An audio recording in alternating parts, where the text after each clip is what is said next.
Hey guys, I just wanted to take a few minutes and run through the tier list on Stormbound Kitty. If you don't know, you can find it under official card usage data. It runs through the most used cards in the Heroes League for the month. Uh, the data contains cards from all factions, so you will see that they do contain a note in here that says that neutral cards are likely to be the top of the list because they're in all cards because they are cards that are in the decks of each of the factions. So let's dive in and I'll give you my thoughts. It's not surprising to see at the top of the list Gifted Recruits, Green Prototypes, Wild Saber Paws, Sparkly Kitties, Hunter's Vengeance, Erratic Neglects. These are all generally useful neutral cards, what we used to call guns when we were in the Brood Sages. They're low mana cost and they just kind of round out every deck, allow you to play a little bit of tempo. Um, I'm surprised to see Sparkly Kitties made the cut. The downside of it confusing another unit can certainly be real. I think that's why they're down in the 20 to 25% tier as opposed to the 45 to 50% tier.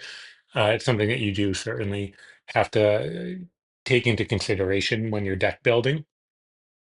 The What surprises me is that gifted recruits and green prototypes are still in only half of the decks that you run into in the Heroes League. Wild Saber Paw's only in a third of the decks. Sparkly Kitties, Hunter's Vengeance, 20 to 25%. So even though they're very common, they're not necessarily in every deck that you encounter. Half of your opponents aren't going to be running these cards. And we do see Destructobots as the first faction card to make the list at 20 to 25%. What this tells me is that Ironclad is 20 to 25% of the meta. I can't imagine making an Ironclad deck without Destructobots in it. They're very good. They're very flexible. You can put them in just about anywhere. So knowing that Ironclad is kind of about a quarter of the meta is nice. In the 15 to 20% tier, we see some more guns, Westwind Sailors, Warfront Runners, Lost Psyches. It's surprising to see Siren on here.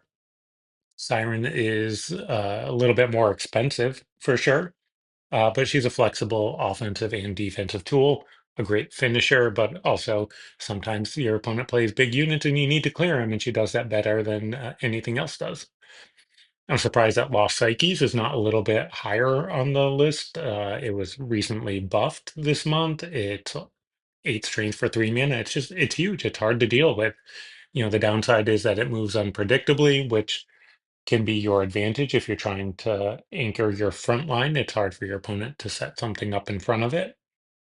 Can be a disadvantage if you're trying to use it to clear opponent's units, but later on in the game, you have other units, other cards that you can play to kind of mitigate the randomness. But I guess people prefer the Westwind Sailors a little bit more, and having the dependability of movement. Here in the 15 to 20% tier, we also see Winter Pact show up for the first time, and that's the Rhymlings, Frost Hexers, Spellbinder Shyvana, Icicle Burst package. I'm not surprised to see all four of these cards grouped together. It's a very strong combo in the meta right now, and what this tells me is that 15 to 20% of your opponents are playing some kind of Winter Rush deck, whether they have Blessed with Brawn or Clap with Thunder or Sleet Stompers or whatever kind of finisher. You won't necessarily know what they have running at the top end, but that core of the generally useful neutrals and the core Winter Pact cards are certainly very prevalent. And we also see Doppelbox show up. Probably this says to me that Swarm decks are in the 15 to 20% of the meta range. While there are certainly some Swarm decks that don't want to play Doppelbox, maybe an Ami deck where the extra spawn from Doppelbox kind of messes up your Ami positioning a little bit. Maybe a Mers Bosint deck where you don't want to have two mana cards. But those have certainly fallen off since Bosons was nerfed. So, what this says to me is that really Winter Pact, big part of the meta, Destructobots about 20 to 25% of the meta, and Swarm probably somewhere about 20% of the meta also. Uh, as we get into the 10 to 15% tier, we see confinement, and I think that that is a reaction to the winter package that we were seeing before. It's just a great way to deal with a Blessed with Brawn, for example. They spend 5 mana buffing up a unit. You spend 3 on bringing it back down to 1 strength. It's a nice way to deal with at least one of the units from Clap of Thunder, which is next on the list here. Clap has certainly gotten a lot stronger since it was cut down to 4 mana. It does slot in very well with the Shyvana Icicle Burst combo. So confinement as a reaction to that. It's nice to see. It's nice to see that players are adjusting to what they encounter on the ladder. I'm surprised to see confinement on this list, but it's certainly understandable. Vindictive Wretches and Boomstick Officers are both flexible 3 mana cards, a little bit of defense, but also has movement, can provide tempo, can just put a body on the board if you need it to.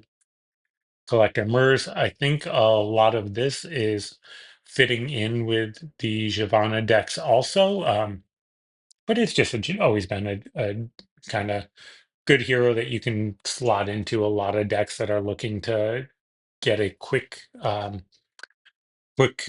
tempo boost from playing a 0 mana token on the 6, 7, 8 mana turn. Uh, I think it slots in pretty well with some of the winter decks as you're looking to play Giovanna to recover the tempo loss from playing the weak body of Murs, but the token going into your deck can certainly disrupt the Giovanna Icicle Burst cycling. So something to keep in mind as you're deck building, you might not actually want it in there, even though it seems like a decent fit on paper. You see Bladestorm on the list, which I'm very surprised by. Archdruid Aaron, no longer a real part of the meta, but Bladestorm's usage hasn't seemed to fall off too much. It looks like people are just playing it on its own for 5, which is it's okay. I've never really particularly liked doing that.